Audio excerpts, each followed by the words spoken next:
everyone. My name is Dr. Varnaka. Welcome to my YouTube channel. In today's video, we will learn how to practice Bhujangasana, that is Cobra pose.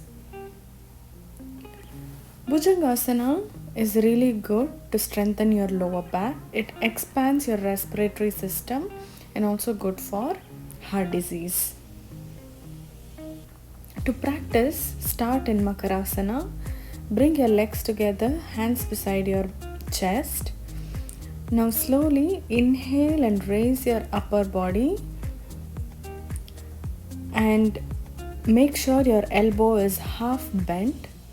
Maintain with normal breathing. Exhale and release. And relax in Makarasana. If you found this video helpful, like, share and comment, and make sure you subscribe to my channel.